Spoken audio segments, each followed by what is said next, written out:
Okay, guys. So today I want to talk about a topic that impacts all of us, every single person, often without us even realizing it.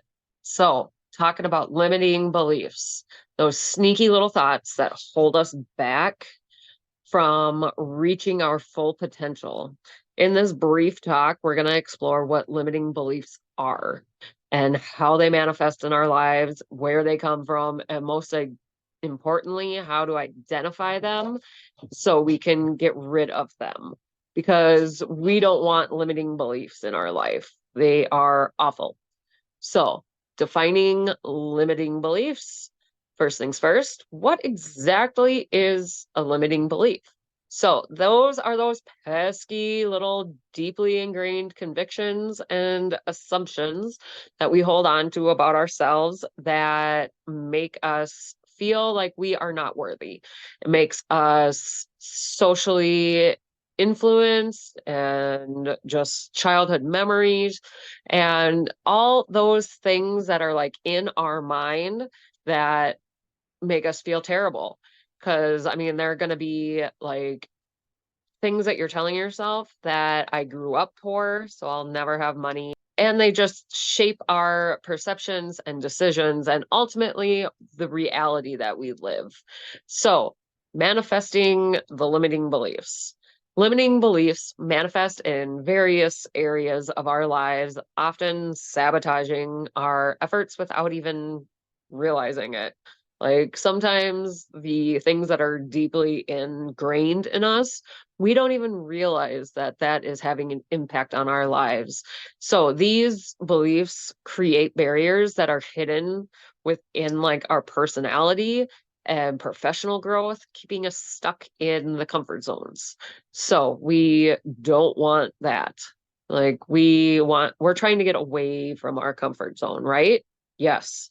So how do we identify these? So one effective strategy is to pay attention to our self talk and inner dialogue. When you tell yourself that you can't do something, that's the inner dialogue that we want to get rid of. That is where like the reoccurring thoughts are and phrases that pop in your mind, especially when faced with challenges or opportunities. Because again, if you are telling yourself you can't do something, look at why you are telling yourself you can't do anything or do that specific thing, because that's going to be an indicator of what a limiting belief you have. So, additionally, let's reflect on past experiences and patterns to figure out why you have that. And I mean, that leads us into being able to overcome the limiting beliefs. Because once we've identified the limiting belief, such as I can't do that, I'll never be better, I'll never learn, I'm not good with numbers, my bank account will always be negative, I'll never make more money, I'll never get that promotion. Once we identify those, overcoming them is actually, I mean, it's difficult, but it's simple to understand. So it requires a conscious effort to reframe our thinking, and you have to flip that coin to look at the other side of like, I'll never get rich. Well, what's stopping me besides this limiting belief? What is stopping you from obtaining financial freedom? And why do you think that? So you need to turn that crappy limiting belief that is making you feel like junk, you need to turn that around and turn it into a positive, empowering affirmation that reinforces what you want in your future life. So you can do that by if you think like, hey, I grew up broke, my family was always broke, you need to turn that around and say, my future is not written with my past. That is a great way to get over your limiting beliefs, to be able to win this transformation and self discovery and flip the script on these limiting beliefs.